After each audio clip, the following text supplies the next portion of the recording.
The timbers screamed before Elvira Fletcher did, a long groaning shriek of wet wood giving way beneath the wheels of her wagon, and then the world tilted sideways into the rushing brown water of the Cutthroat River.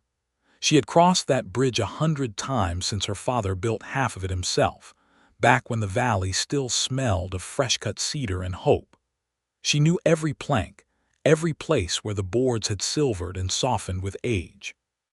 She had told the county surveyor twice that autumn that the footings were washing out under the weeks of rain, and twice he had told her the railroad company was handling the crossing now, that it was not county business anymore. She had not believed the middle span would go while she was still on it, her father's old mare straining against the traces, a satchel of papers pressed against her hip like a second heart. The wagon dropped. The mare screamed. Elvira felt the seat go out from under her and grabbed for anything solid, found only rain and splintering wood, and then the cold closed over her head like a fist. Owen Hale had been standing on the near bank with a coil of surveyor's rope over his shoulder and 11 marten pelts rolled in oilcloth on his back, on his way down from Sawtooth Ridge to see what the railroad still owed him for the season's line work, when the whole middle section of the bridge folded into the river not 40 feet from where he stood. He did not remember deciding to move. He remembered dropping the pelts in the mud, remembered the rope already spinning off his shoulder as he ran, remembered thinking, with the flat, clear part of his mind that had kept him alive on 100 bad slopes, that the current would take her under the old pilings if she came up in the wrong place. She came up exactly there, 20 feet downstream, her skirts already dragging her down again, one arm flailing for a wagon wheel that was no help to anyone. Owen went into the river without stopping to think about the rope at all, which was foolish. And he knew it was foolish even as the cold hit him like a physical wall, but there had been no time to loop it around anything, and a woman going under the pilings had no time to spare for a careful man. He caught her by the collar of her coat with one hand and a fistful of her hair with the other, more roughly than he would ever have chosen, and hauled her head above water as the current tried to peel them both toward the black gap under the broken bridge. "Hold to me," he shouted over the water. "Do not fight me, hold on." She did not fight him. She got both arms around his neck like she meant to choke him and buried her face against his shoulder, and he turned them both toward the gravel bar on the near side with his legs kicking and his lungs already burning, and for a few long seconds he was not at all sure the river meant to let either of them go. Then his boots found stone. He staggered up out of the shallows with her still locked around his neck, and only when they were both on the bank, both coughing river water onto the mud, did she let go of him enough to look up into his face. She had eyes the gray-green of deep water herself, and a Welsh lilt still rounding her vowels even after 20 years in America, and the first thing she said to him, teeth chattering, was not a thank you at all. "My satchel," she said. "Did you see where my satchel went?" Owen looked at her for a moment, half convinced the river had knocked something loose in her head, before he understood that whatever was in that satchel mattered to her more than her own dunking.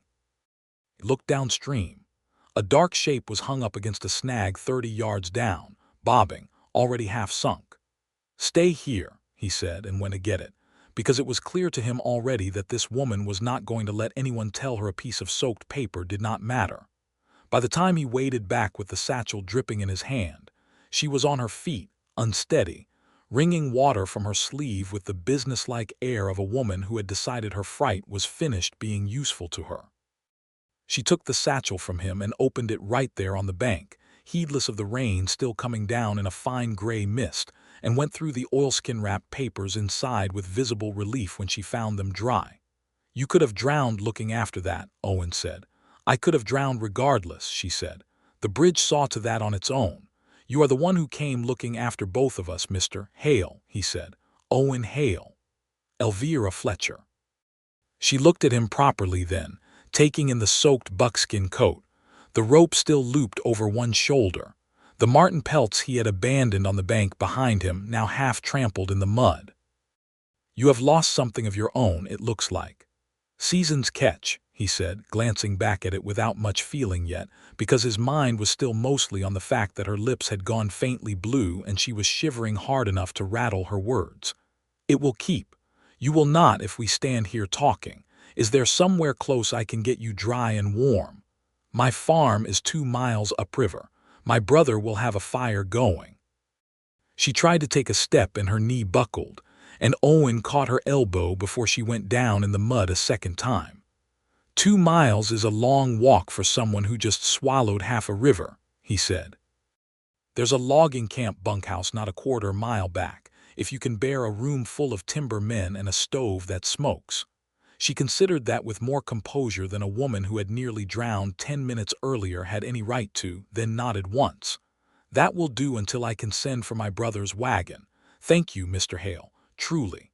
"Owen," he said, "after pulling someone out of a river together, I think we can drop the mister." For the first time since the bridge had gone out from under her, something that was almost a smile crossed her face. "Then it is Elvira," she said, "and I will thank you again properly once I am not dripping on your boots." He walked her to the logging camp with his coat around her shoulders and his ruined season's catch left behind in the mud, and he did not think of the furs again for 3 days, which was the first sign, though he did not know it yet, that something in his ordered mountain life had already come loose and begun to drift. The bunkhouse stove did smoke, and the timber men gave up their own chairs and their own coffee without being asked twice, because word of a woman half drowned in the cutthroat traveled fast even among rough men who mostly kept to themselves. Elvira sat wrapped in a wool blanket someone's wife had left behind for mending, her satchel in her lap even now, and Owen sat across from her with his own wet coat steaming faintly by the fire. And it was there, over bad coffee and the crackle of green wood, that she told him what had truly gone into the river with her wagon. "That satchel holds my father's homestead pat," she said, "and a sworn letter from the Hodgin family, our neighbors, and my own accounting of every acre the railroad's land agent has claimed does not belong to us anymore." She said it plainly, without drama, the way a person recites a fact they have already worn smooth with worry. "I was taking it to Cedar Crossing to put it in the hands of the circuit judge myself, since the sheriff has been slow to act, and the land office in Olympia is 3 weeks away by post." Owen turned his cup slowly between his hands. He had spent the better part of the last 2 summers cruising timber and running chain for the very railway she was speaking against, the Cascade and Sound. Hired on for the cash, a mountain man's knowledge of grades and creek crossings could bring him between trapping seasons. He knew the company's chief land agent by name and by reputation, and neither the name nor the reputation surprised him now. "Silas Coyle," he said. Her eyes came up sharp. "You know him?" "I have surveyed line for his company 2 seasons running," Owen said. "I know him well enough to believe you without needing to see your papers first, if that is what you are wondering." "It is exactly what I was wondering," she admitted. "Most men in this valley either work for the railroad or owe money to a bank the railroad owns. I have learned to wonder about everyone." "Fair enough," he said, "but I am neither this season. My money comes from marten pelts and timber cruise contracts I get paid for by the job, not by the year, and I do not owe Silas Coyle so much as a nickel." He paused. "Tell me what he has done." She told him, in the plain, careful language of a woman who had rehearsed the telling many times in her own head, because she knew one day soon she would have to say it to a judge. Her father, Elvira Fletcher, had proved up their homestead claim along the river bottom in 1875, back when the valley held more elk than men. He had died 2 years past, crushed under a falling cedar while clearing new ground, and since then Elvira had run the farm with her brother Reese, 17 now, and looked after their younger sister Mare, not yet a woman grown. When the Cascade and Sound Railway surveyed its new spur line up the valley to reach the timber and coal above Cedar Crossing, Silas Coyle had come to the Fletcher farm with a paper declaring that the original 1875 survey had been drawn in error, that the true property line ran 40 rods further from the river than the Fletchers had always fenced, and that the railroad required the bottomland in question for its right-of-way and a freight depot. He had offered a settlement that would not have bought Elvira a decent milk cow, let alone replace the richest acres on the farm, the very ground her father had cleared with his own hands and his own blood. "I refused to sign," she said. So did the Hodgins, 2 farms up, when he tried the same trick on their eastern fence line. And then quitclaim deeds began to appear in the county recorder's book anyway, with signatures on them that neither I nor old Anders Hodgin ever put there.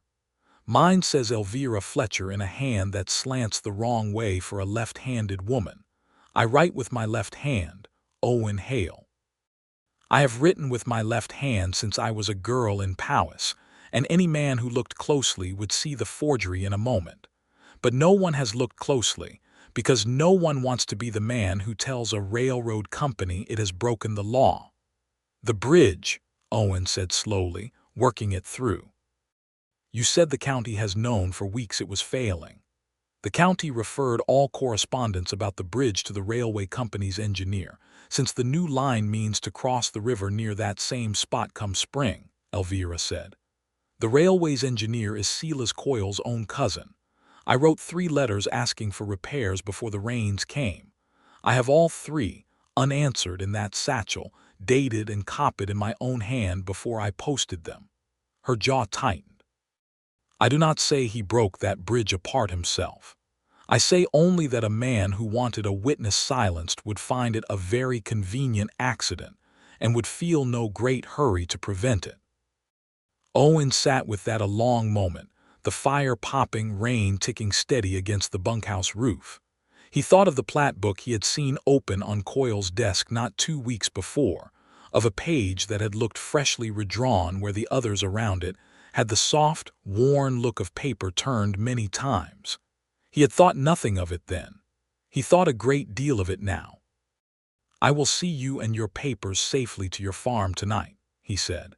"And tomorrow, if you will let me, I will look at what I can find in the railway's own survey records, since they still owe me for a season's work and have not yet thought to bar me from the office. 2 witnesses are better odds than 1, Elvira Fletcher, especially when one of them has spent a fair number of years reading government section lines for a living." She studied him with the frank, weighing look of a woman, deciding how much trust a stranger had earned in one afternoon of nearly drowning together. "Why would you risk your season's pay to help a farmer you met an hour ago fighting a river?" "Because I do not like a company that lets a bridge rot until it kills someone rather than pay to fix it," Owen said simply. "And because I have a feeling, watching you talk about your father's cedar stumps, that you are not a woman who is going to stop fighting this whether I help you or not. I would rather stand next to that fight than read about how it ended in somebody's obituary." It was not a romantic thing to say, and he did not mean it as one, but something in her face eased all the same, the wariness of the last 2 years loosening just slightly around her eyes, and she held out her hand to him across the smoking stove the way a man might shake hands over a bargain struck. "Then we understand each other," she said. "Thank you, Owen Hale." He shook her hand and did not let go quite as quickly as good manners required, and neither of them remarked on that either.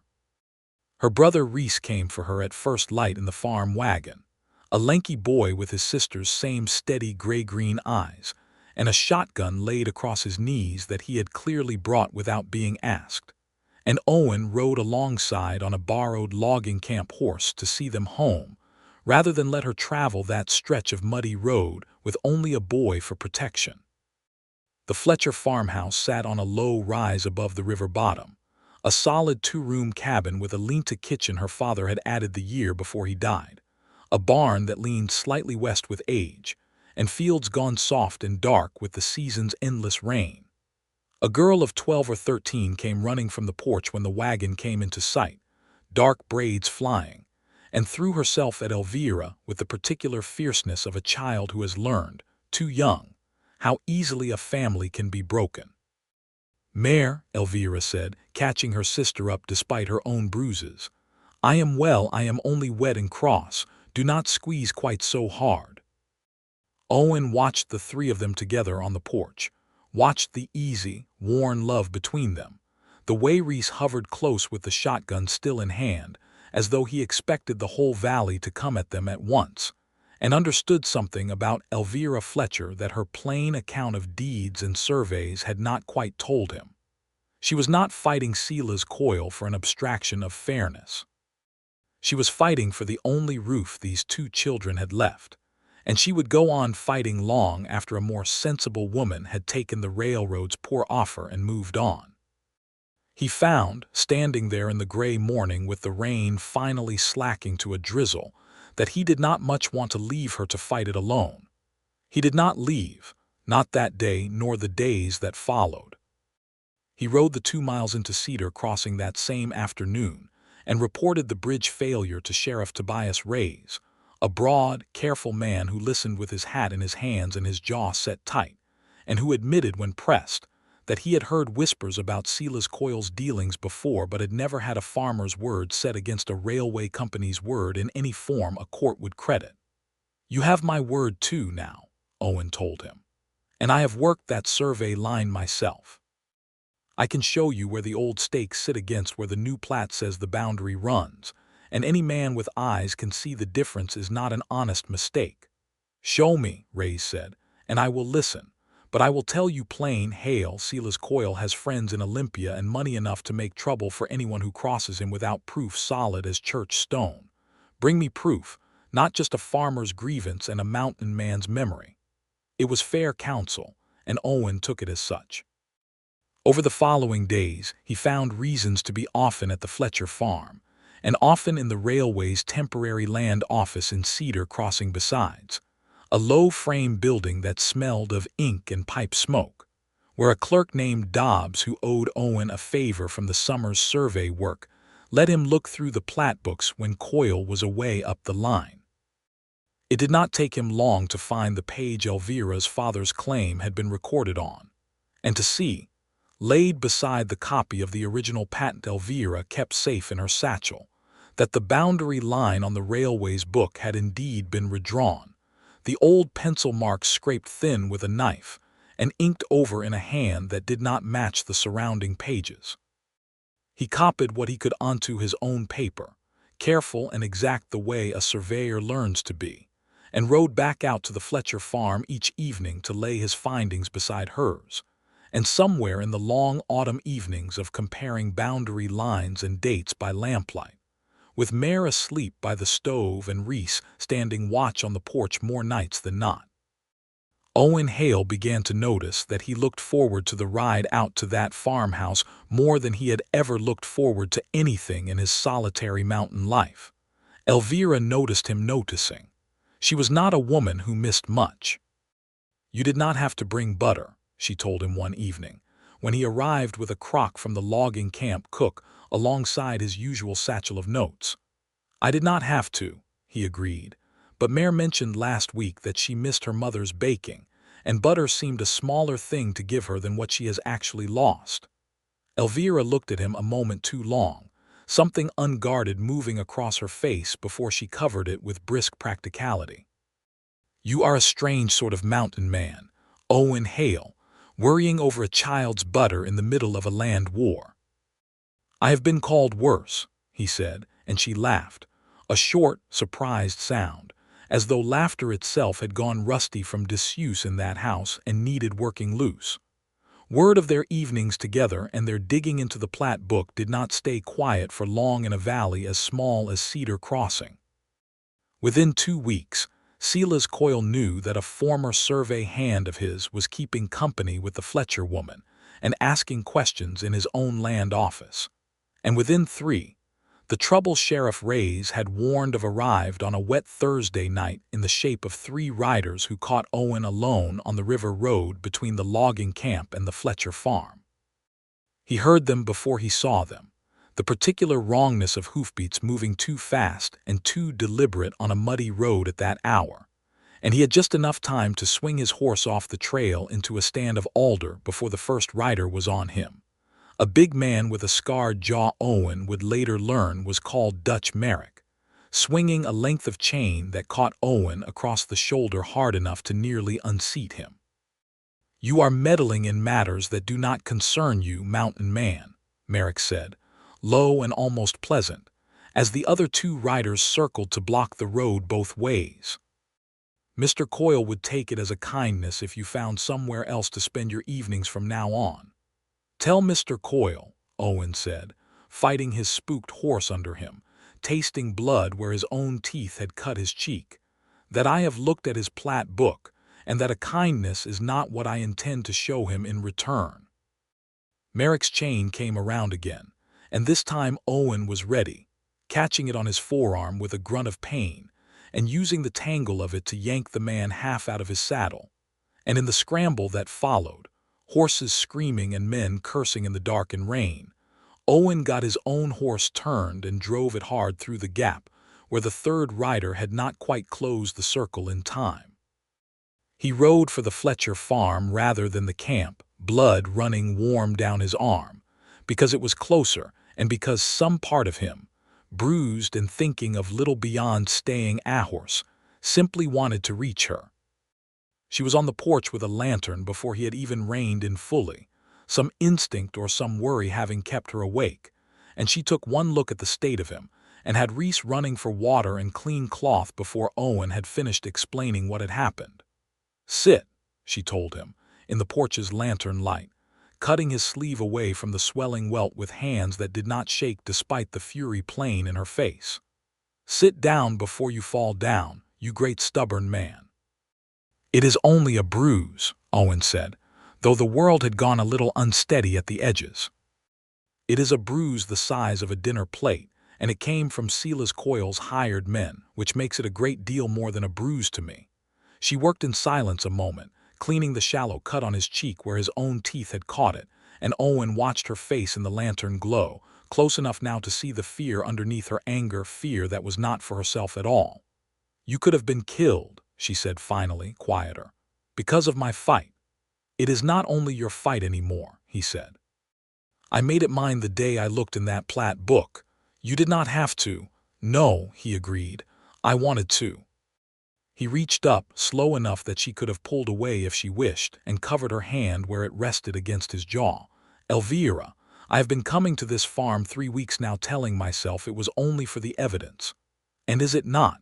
Her voice had gone very soft. "It stopped being only that some time ago," he said, "and I think you know it because you have started leaving the porch lamp lit later than the work requires." She did not deny it. She looked at him a long moment in the lantern light, rain still falling soft on the porch roof above them, her hand still under his, and then she closed the last small distance between them herself and kissed him, careful of his cut cheek, fierce in a way that had nothing careful about it at all. He kissed her back with his good arm coming around her waist, and for a moment the fear and the plat books and Dutch Merrick's chain all fell away into something that felt, absurdly, like the first solid ground either of them had stood on in a long while. When they broke apart, she stayed close, her forehead against his, and her voice when it came was unsteady in a way her hands had not been all evening. "I do not know how to do this," she admitted. "I have a farm and a brother and a sister and a fight I cannot walk away from, and you are a man who lives on a mountain half the year with nothing but Martin and your own thoughts for company. I do not know what room there is in either of our lives for this." "I do not know either," Owen said honestly. "I have never wanted to find room for anyone before you. I am finding it out as I go, same as you." "That frightens me more than Dutch Merrick's chain," she said, and he laughed despite the pain in his shoulder, and she smiled against his jaw, and for a little while on that rain-soft porch, the fight outside seemed almost bearable to carry. It did not stay bearable long. Silas Coyle, finding intimidation had only driven his enemies closer together rather than apart, changed his tactics within the week. He went to sheriff, raise himself with a claim that Owen Hale had been seen removing company property from the land office, namely certain pages of the plat book, and produced a clerk willing to swear to it. a man Owen recognized as one of Coyle's own hired hands newly installed in Dobbs's old position, Dobbs himself having quietly vanished from town 2 days before under circumstances no one cared to examine closely. Reyes, to his credit, did not arrest Owen outright, but he came to the logging camp with his hat in his hands and real trouble in his face. "I have to hold you for questioning. Hale or Coyle will have the territorial marshal down here inside a week claiming I am protecting a thief," Reyes said. "You know as well as I do it is a false charge. But false charges still cost a man his freedom until a judge sorts them, and the circuit judge is not through Cedar Crossing again until the 3rd week of November." "That is a month from now," Owen said. "It is," Reyes agreed heavily. "I am sorry for it." "I believe you, for what little that is worth against a sworn statement and a company's word." It was Elvira, arriving at the camp within the hour on a borrowed horse, her face white with fury and fear both, who found the way through it, because she understood something about the situation that neither man had quite named aloud. "If Owen sits in your jail a month, Sheriff Reyes, he cannot testify at the hearing, and Silas Coyle knows it," she said. "This charge is not truly about a missing plat page. It is about silencing a second witness before the judge ever hears from him. If he leaves the valley instead of sitting in your cell, no charge can be proven against a man who cannot be found to answer it, and no jail keeps him from writing down everything he knows and sending it ahead by post to be read into the record."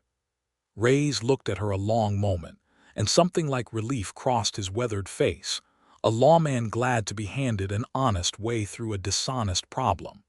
"That would answer," he admitted slowly. "I could not in good conscience chase a man out of my county on Coyle's behalf. But if he chose to go of his own will, to finish out a trapping season he has already got contracts and camps waiting for up the mountain, I would have no cause to stop him, and no cause either to swear before a judge that I ever laid hands on him for a crime I do not believe he committed." Owen understood, looking between the two of them, what was being asked of him, and it settled in his chest like a stone. He would have to leave her. Not for cowardice, and not truly for his own safety, though that mattered too, but because it was the one move on the board that took him out of Coyle's reach while still letting his knowledge and his written testimony do its work. That night on the same porch where she had kissed him a week before, Elvira helped him understand it would not be forever, even as her voice shook saying so. "You will write down everything, every page you saw, every date, and send it to the land office in Olympia and to Sheriff Reyes both, under your own hand, notarized if we can find a notary this side of Marsh Junction who is not on Coyle's payroll," she said. "And you will go back up to Sawtooth Ridge and finish your season, because if you stay, you hand Coyle exactly the excuse he wants to put you somewhere you cannot speak at all. I would rather have you alive and silent for a month than dead or jailed and silent forever." "I do not like it," Owen said. "I do not like it either," Elvira said. "But I have buried a father to this valley already, Owen Hale, and I will not stand at a graveside for you as well, not when there is another road." He left before dawn 2 days later, his written statement sealed and given into Reyes's keeping along with a copy pressed into Elvira's own hands, his shoulder still bruised, his season's traps and lines waiting for him up at his cabin on Sawtooth Ridge, 3 weeks behind schedule, and likely to cost him dearly in furs not yet caught before the deep snow came. He did not say a proper goodbye to her, not the kind either of them wanted, because Reese was there and Reyes was there and there was work to be pretended at for anyone watching. But she walked with him to where his horse was tied, and in the gray, unwitnessed moment behind the barn, she caught his face in both hands and kissed him hard enough to remember and said only, "Come back to me, Owen Hale. Whatever else happens with Coyle and his railroad, come back to me." "I intend to," he said, "the moment it is safe to." "I did not ask for safe," she said. "I asked for you." He carried that all the way up the mountain. The weeks that followed were the longest of Owen's life, though he had spent whole winters alone on that ridge before without feeling their length so keenly. He worked his lines from dawn until the light failed, hauling in the marten and beaver that would, in an ordinary season, have set him up comfortably through the winter and into spring. And every evening he sat by his own small stove and found the cabin colder and quieter than it had ever seemed before he had known there was a woman 2 days' ride below him who filled a room simply by being in it. He could see the valley from a shoulder of the ridge a half-mile above his cabin, a wide gray-green bowl of river and timber, and on clear days, a thin thread of smoke that might have been the Fletcher farm's chimney or might have been a dozen others, and he found himself walking up to that shoulder more evenings than not, just to look down at land that had never once felt empty to him before and now felt like exactly that. Below him, Elvira did not sit idle in her worry. She rode to the Hodgen farm twice weekly to keep Anders Hodgen's resolve steady, since the old Norwegian farmer had begun to waver under the weight of Coyle's continued pressure, and a whispered threat that his cattle might find the fences down some night with wolves about. She wrote letters, 3 drafts to everyone she sent, to the land office in Olympia, to a newspaper in Seattle that had once run a story critical of railway land practices, to a lawyer in Tacoma, whose name she had gotten from a traveling preacher who owed her family a kindness. She kept her father's original patent and Owen's written statement both locked in a strongbox under a loose floorboard beneath her own bed, and she taught Mare, over the girl's protests, exactly where that floorboard was and what to do with its contents if anything should happen to her sister. It was Reese who brought her the news in the last week of October that had her sitting very still at the kitchen table for a long time afterward. He had been in Cedar Crossing selling a wagon load of late cabbages and had overheard, in the low, careless way men talk in a saloon when they think no farm boy is truly listening, that Silas Coyle had put out word through Dutch Merrick offering $500 to any man who could see to it that the Fletcher woman never stood before the circuit judge at all. $500, Elvira, Reese said, his young face gone pale and old all at once. That is more money than this farm has seen in 3 years. Elvira folded her hands together very carefully on the table to keep them from shaking, because Mare was watching from the doorway with wide, frightened eyes, and a woman running a household of children could not afford to let her own fear show too plainly. Then we will simply have to see the judge before Dutch Merrick sees us, she said, with more steadiness than she felt, and sent word that same night, by a Hodgen boy riding a fast mule, up the mountain trail toward Sawtooth Ridge, though she did not know if it would reach Owen before the hearing came, or after, or at all. The letter took 4 days to climb the mountain, passed hand to hand between a Hodgen boy and a logging camp cook, and finally a trapper Owen knew slightly who was heading up toward Sawtooth Ridge to check his own lines. And it reached Owen's cabin on a gray afternoon, with the season's first hard frost silvering the ground and the light already failing early behind low cloud. He knew her hand on the outside of the fold before he had even broken the seal, and he sat down on the edge of his bunk to read it the way a man sits down for news he is not certain he can stand up through. Owen, she had written, I do not know if this letter reaches you before the judge comes or after, and I find I cannot decide which frightens me more, the thought of you too far to help or the thought of you arriving only in time to grieve. Coyle has put a price on my silence, $500, more money than this farm sees in years, and I tell you this not to frighten you into coming, for I know you would come regardless, and I love you too well to want you doing anything only out of fear for me. I tell you because I promised myself, the night you rode away, that I would never again let a man I cared for go into danger without knowing the whole truth of what waited for me.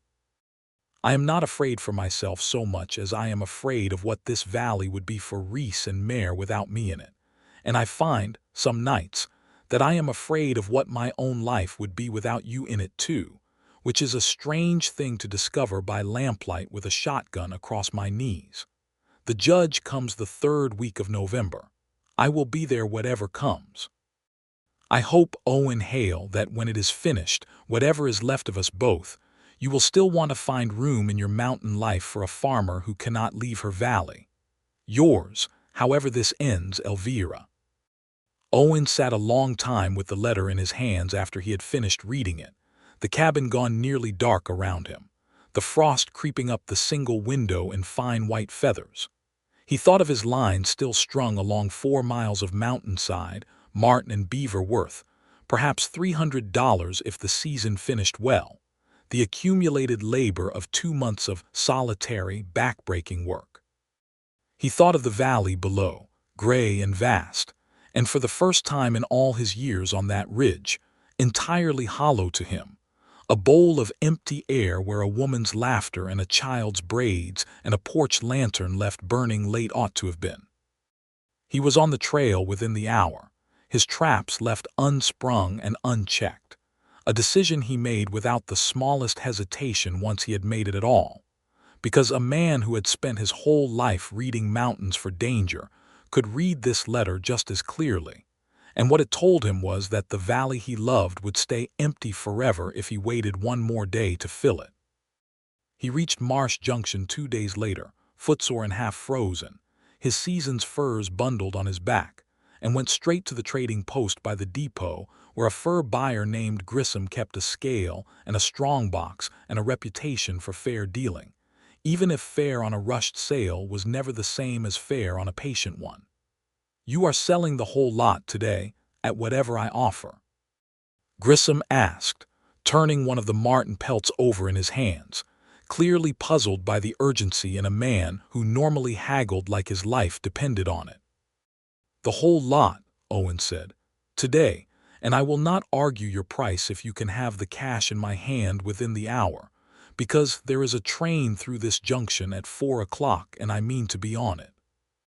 Grissom named a figure well under what a patient sale in Seattle would have brought, and Owen took it without a word of complaint, because the number that mattered to him now was not the value of 2 months' labor in marten and beaver, but the price of a ticket printed on a slip of pasteboard at the depot window, and whatever was left over to hire the fastest horse in Cedar Crossing once the train got him near enough to ride the rest.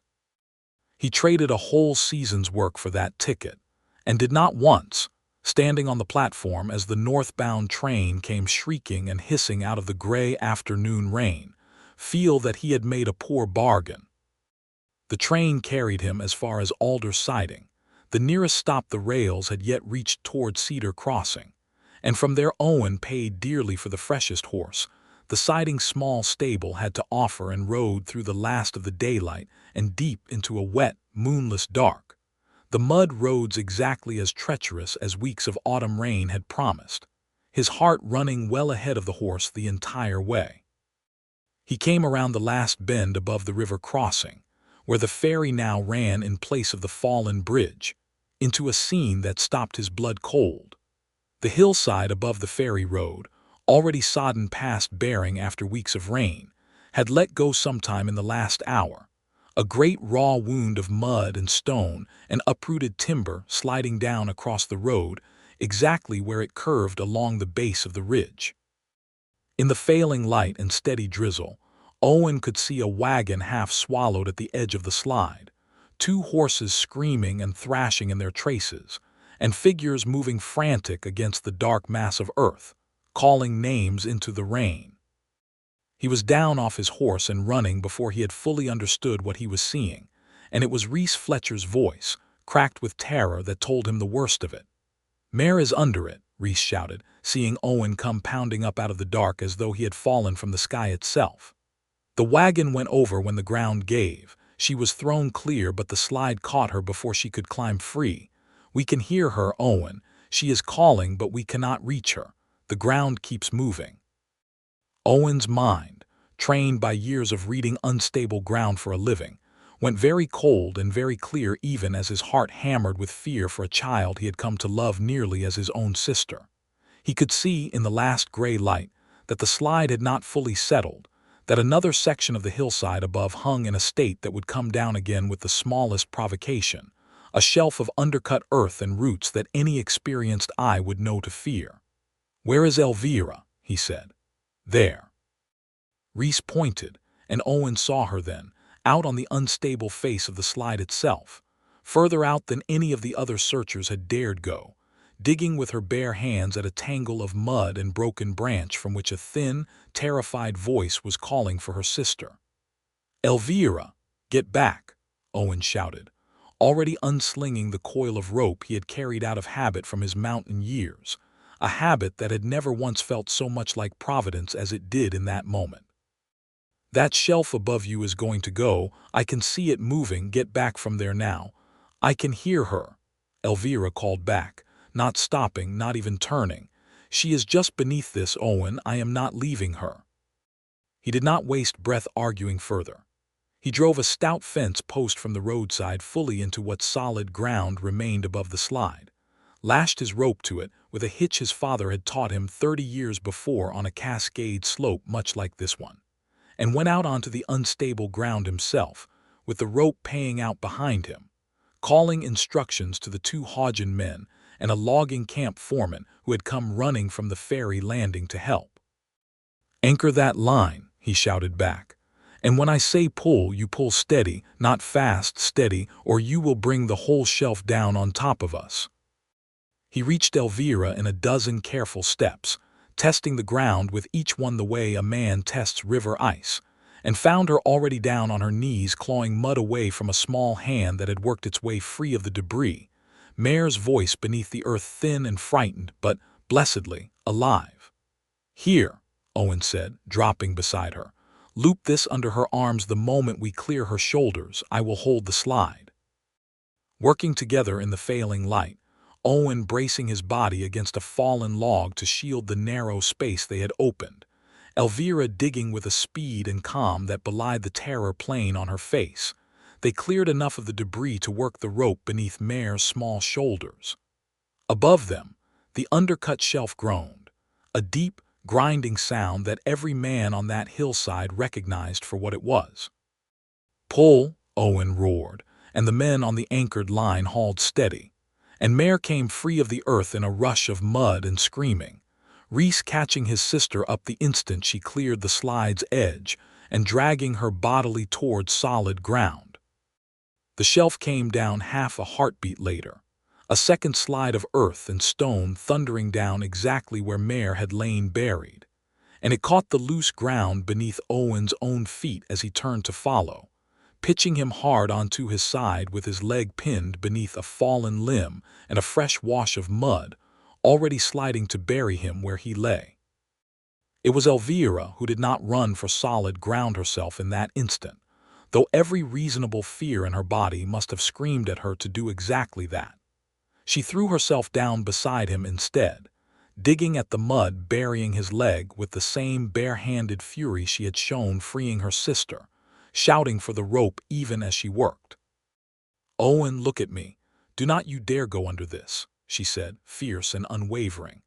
"I did not chase you up half a mountain in a letter just to bury you the same week I get you back. I am not going anywhere," Owen gritted out, working his own hands free enough to help her clear the limb pinning his leg, and between them with the rope thrown back to him by the Hodgin men and Elvira hauling with everything her farm-strong arms possessed. They got him clear of the slide's second fall in the last few seconds before the ground beneath them settled for good. They lay together on solid ground afterward, both of them mud to the shoulders, both of them shaking with the aftermath of terror and effort, and for a long moment neither said anything at all, simply breathing, simply alive, while around them the others tended to Mare, shaken and bruised but whole, and calmed the screaming horses, and began the slow work of clearing what remained blocking the road. "You came," Elvira said finally, her voice cracked with more than mud and cold. "I traded every mart I caught this season for a train ticket at Marsh Junction," Owen said, "and I would trade it again 100 times over to be here in this exact mud with you right now." "That is either the least romantic thing anyone has ever said to me," Elvira said, half laughing, half weeping, "or the most, and I find I cannot presently tell which." "Ask me again once we are both clean," Owen said, and pulled her against him, mud and all, and held on. They had little enough time to rest before the next danger found them, because Dutch Merrick, it turned out, had been among the party traveling toward Cedar Crossing that evening as well, sent by Silas Coyle to see that Elvira never reached the circuit judge who had arrived in town that very afternoon ahead of the storm, and the slide that had nearly buried Mare had scattered his plans along with everyone else's on that road. He found his chance instead the following morning, as Elvira, Owen, and the children made their slow, mud-caked way at last into Cedar Crossing with the strong box of evidence carried carefully between them, arriving at the small frame courthouse just as the circuit judge's session was called to order. Merrick stepped into their path on the courthouse steps itself, bold in the daylight in a way he had not dared to be on a dark road weeks before, a pistol plain at his hip and two of Coyle's other hired men flanking him. Mr. Coyle would still consider it a kindness, Merrick said, if the Fletcher woman found herself unable to testify this morning. Mr. Coyle can consider whatever he likes, Sheriff Reyes said, stepping out from just inside the courthouse door with his own shotgun held loose but ready, Owen moving to stand shoulder to shoulder with him without a word needing to pass between them. But you are standing on the steps of a federal circuit court with witnesses on every side, Dutch, and I have a sworn statement from Owen Hale describing your face plain as day from the night you took a chain to him on the river road. You can put that pistol up and walk away now, or you can find out exactly how much company you keep alone in a cell. Merrick's eyes flicked from Reyes to Owen to the small crowd already gathering at the commotion, farmers and loggers and townsfolk drawn by the sight of trouble on the courthouse steps, and something in the weight of that many watching faces seemed to settle the matter for him more than the shotgun did. He was not, in the end, a man who wanted to hang for another man's greed. I was never paid enough for this, he muttered, and let his hand drop away from his pistol, and Reyes had him and his two companions disarmed, and in irons within the minute, the crowd's low murmur of anger following them all the way to the jail. Silas Coyle did not come to the courthouse steps himself that morning, perhaps sensing already which way the wind had turned, but he could not avoid the summons that followed once the circuit judge, a stern, sharp-eyed man named Judge Aldous Pryor, had heard the whole of it laid before him that afternoon. He heard Elvira's account first, steady and clear despite the mud still not fully washed from beneath her fingernails, her father's original patent laid on the table beside the forged quitclaim with its telling right-handed slant. He heard Anders Hodgen, his own resolve restored by the sight of Coyle's hired man already in irons, describe the same pattern of threats and forged papers on his own land. He heard Owen's account of the altered plat book, corroborated by the very pages Owen had copied by hand weeks before, and sent ahead by post exactly as Elvira had counseled, pages that matched perfectly against the original book once Judge Pryor sent for it under his own authority. Silas Coyle, called at last to answer for himself, tried bluster first and then indignation, and finally, when Judge Pryor produced a telegram already sent that morning to the railway's territorial office in Tacoma inquiring after similar complaints from 3 other valleys along the company's new lines, something closer to panic. He was placed under arrest before the session closed that day, charged with fraud, forgery, and conspiracy to intimidate witnesses, his hired men's own confessions, given readily once they understood no loyalty from Coyle would follow them into a cell, sealing the case against him beyond any reasonable doubt. Judge Pryor restored the Fletcher and Hodgen boundary lines to their original 1875 surveys that same afternoon, voided every forged deed the railway had filed, and ordered the Cascade and Sound Railways Company itself, mortified by the public scandal and eager to distance itself from its disgraced agent, to fund proper repair of the river crossing at its own expense, a new bridge built to standards the county engineer himself would inspect and approve. No railway cousin permitted anywhere near the contract. It was, by the standards of frontier justice in a small mountain county, about as complete a victory as anyone could have asked for. And when Elvira Fletcher walked out of that courthouse in the last gray light of a November afternoon with her father's patent restored and clear in her hands, she found Owen Hale waiting for her on the same steps where Dutch Merrick had tried to bar her way that morning, his hat in his hands, mud still on his boots. Watching her with an expression she had not yet seen on his face in all the weeks she had known him. "It is done," she said, disbelieving, the words strange in her mouth after so many months of carrying the fight. "Owen, it is truly done." "It is done," he agreed, and closed the distance between them, and kissed her there on the courthouse steps in front of half of Cedar Crossing, careless of who watched, and this time neither of them pulled back to speak of uncertainty at all. They walked back to the farm together that evening, Reese and Mare ranging ahead of them in the relief of finally being safe in a way they had not felt safe in over a year, and Owen matched his stride to Elvira's without either of them needing to discuss it. The easy, unhurried closeness of two people who had already weathered the worst a valley could throw at them, and found each other still standing on the other side.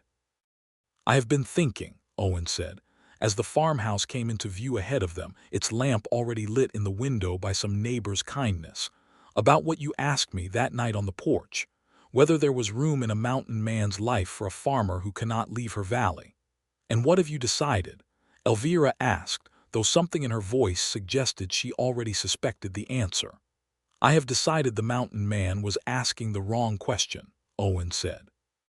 "There is a sawmill going up in Cedar Crossing next spring. Now the railway's honest engineers are finally free to build the line properly, and they will want a foreman who knows timber and grades better than any man in the valley. I have decided a man can trap in the fall and guide surveys in summer, and still keep his boots planted firm enough in one valley the rest of the year to court a farmer properly, if the farmer will have him." "Is that a proposal, Owen Hale, or merely an observation about sawmill wages?" "It is both, I suppose," he admitted, and stopped walking, turning to face her fully in the wet, silvered evening light, "though I confess I had meant to do this with rather more ceremony than mud on my boots and a courthouse day still hanging on both of us." "I have never much cared for ceremony," Elvira said. "I care a great deal, however, for plain speaking. So speak plainly, and we will see whether it suits either of us." Owen laughed, low and warm, some of the last tightness of the day easing out of his shoulders. "Elvira Fletcher, I traded every pelt I caught this season for a train ticket because I could not bear one more day of a valley that felt empty without you in it. I do not intend to spend whatever seasons come after this one finding out how empty it feels a second time. Marry me, and I will build you a proper porch railing to replace the one Merrick's men near knocked down climbing your fence that night, and I will never again let a letter be the only thing standing between us." "That is a great many promises for one proposal," Elvira said, though her eyes had gone bright, "but I find, strangely, that I believe every one of them." She stepped close, took his face in both hands the way she had that first night on the porch, and said, "Yes, Owen Hale. I will marry you, on the condition that you never again decide the fastest way to reach me is to nearly drown or nearly be buried alive first." "I will do my best," Owen said, "though I make no promises about the mountain's opinion on the matter," and kissed her again, slower this time, unhurried, with the whole rest of a shared life stretching out ahead of them instead of behind, while up on the porch Mare's delighted shriek of discovery carried clear across the yard, and Reese, grinning despite himself, went to fetch his sister's abandoned shotgun in from the rain, since it seemed, for the first time in a long while, that the Fletcher farm might finally have no more need of it standing guard. They were married the following spring, once the new bridge stood finished and solid across the Cutthroat River, and the first honest survey stakes in 2 years marked the true boundaries of both the Fletcher and Hodgen farms. A small ceremony held on the very porch where a letter had once traveled a mountain to bring a man home, with Sheriff Ray's standing witness and half the valley crowded into the yard to see it done. Owen took the foreman's post at the new sawmill just as he had promised, keeping his cabin on Sawtooth Ridge for the autumn trapping seasons he could not quite give up, though he never again let a season's catch matter more than a letter from the valley below. And Elvira kept her father's land exactly as he had cleared it, adding to it in time rather than losing an acre, with a husband beside her now who understood as well as any man alive what it cost and what it was worth to hold onto ground worth fighting for.